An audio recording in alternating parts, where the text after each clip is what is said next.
The family reunion was supposed to be a celebration, but tension crackled around the table. Dad stood, his voice slicing through the chatter. Vacation's off. Expect a visit from our lawyer. His eyes locked on me, cold and accusing. All because I'd refused to co-sign a $220,000 loan for Jenna's boutique. She'd pitched it as her big break, but I saw another failure waiting. Jenna, the golden child, always got a pass, failed businesses, maxed cards, all swept under my rug. I was done.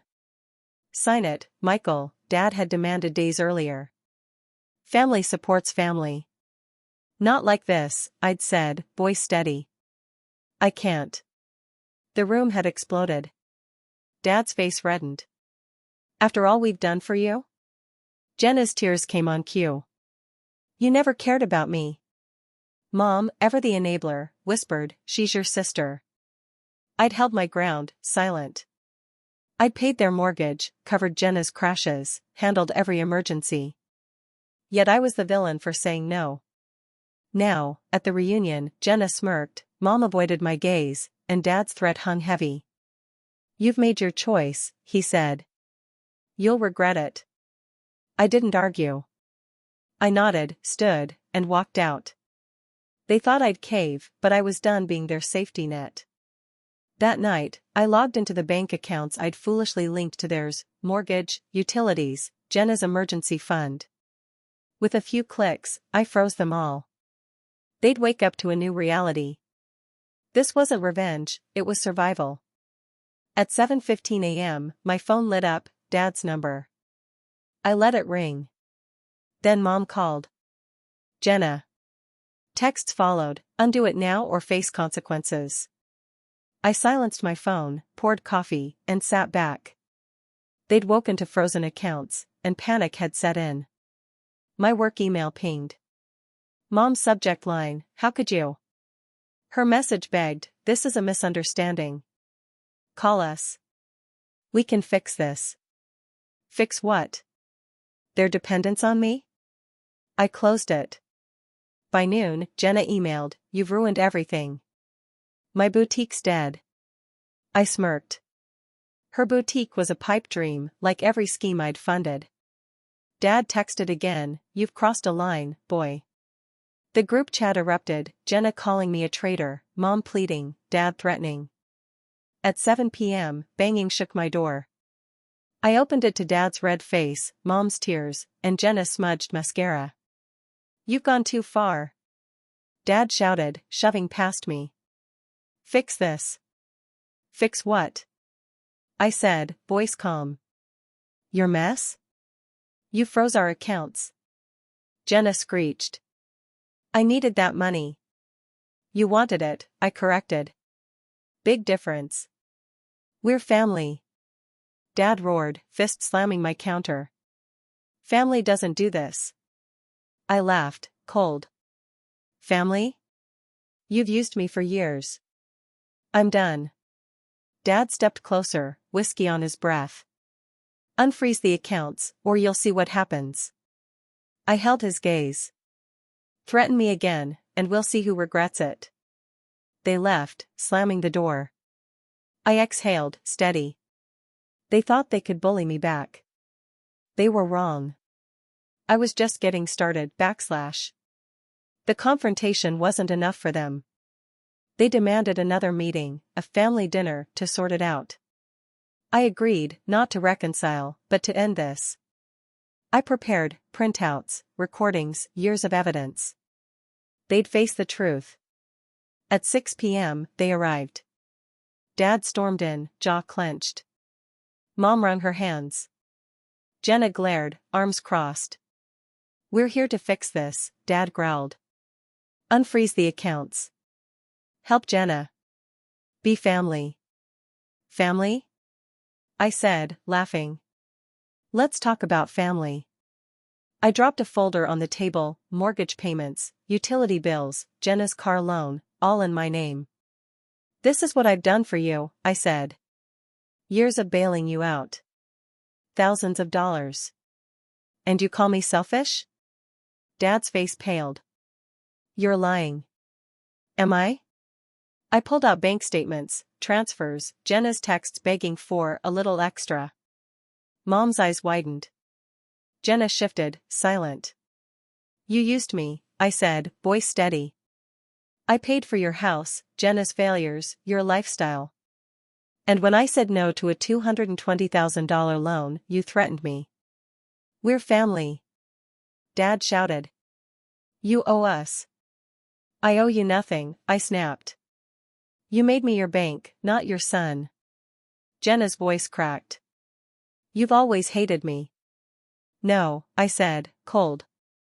I saved you. Every time. Not anymore. I opened the door. Get out. Dad's fist clenched, but he stopped. Maybe he saw I wasn't bluffing. They left, Mom crying, Jenna cursing, Dad silent. I closed the door, heart steady. The truth was out, and I was done carrying their weight. They didn't stop. They demanded another dinner, thinking they could guilt me. I agreed, but this time, I brought ammunition. Recordings, Jenna calling me an ATM, Dad plotting to pressure me. I was ready to end their lies. They sat at my table, Dad posturing, Mom pleading, Jenna glaring. We'll forgive this, Dad said, if you unfreeze the accounts and help Jenna.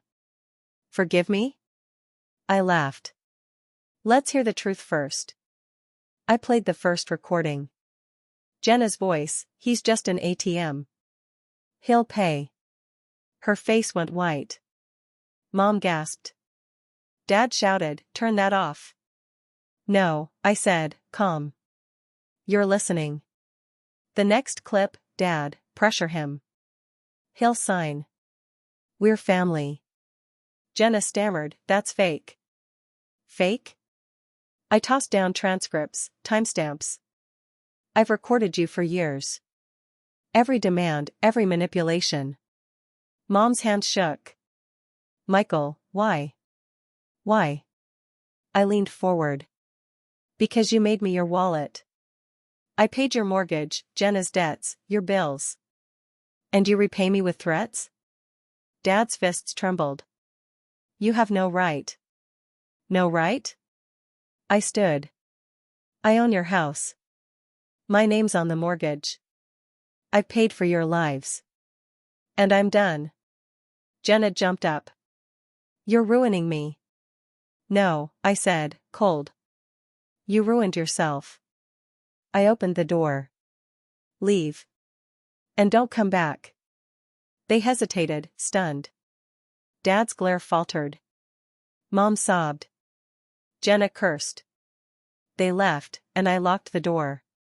The recordings were my weapon, and I'd just fired the first shot. They'd feel the rest soon. I didn't wait. I posted online, screenshots of payments, Jenna's texts, clips of her calling me an ATM, caption, this is family when you're a safety net. Support flooded in, friends, strangers, even clients. My family's lies were exposed. Mom posted, Michael's lying. We supported him. I replied with receipts, mortgage payments, Jenna's debts. Her post vanished. Jenna's tearful Instagram video, my brother betrayed me, backfired. I posted her ATM clip. Comments turned brutal. Her account went dark. I contacted the bank, removing my name from their mortgage. Utilities in my name? Disconnected. Jenna's car, co-signed by me? Repossessed. The bank emailed, foreclosure proceedings started. Their house was slipping away. A lawyer's letter arrived, accusing me of defamation. My lawyer friend replied, any lawsuit will expose your recordings and records. Proceed at your risk. Silence followed. Their social circle turned. Dad's self-made image crumbled. Jenna's boutique never launched.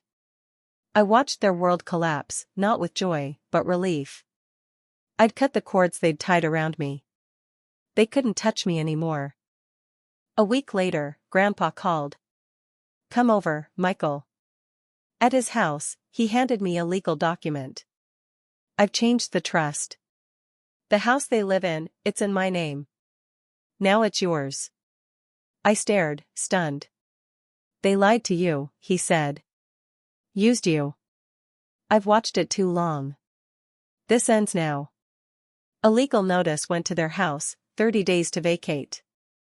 Mom called, hysterical. You can't do this. Dad grabbed the phone. You've changed. I don't know you. No, I said, calm. You never knew me. I was your safety net, not your son. They tried everything, calls, texts, showing up. I didn't answer. The house wasn't theirs anymore. Grandpa's gift was my freedom. They packed up, Mom crying, Dad raging, Jenna silent. I didn't watch. I didn't need to. Their reign was over. Months later, I stood in the renovated house, clean, quiet, mine. Sunlight streamed through new windows. No demands, no guilt. Just peace. Jenna texted, I'm sorry. I didn't reply. Her words were too late, too hollow. Dad and Mom faded from my life, their pleas ignored. Their world had collapsed, house gone, reputation ruined, Jenna's dreams dust. I felt no guilt. They'd built their ruin. I sipped coffee, watching the sunrise. Messages from strangers, inspired by my story, filled my inbox. I wasn't alone anymore. This house, this life, was my victory, not for destroying them, but for saving myself. I walked outside, the air fresh, the future mine.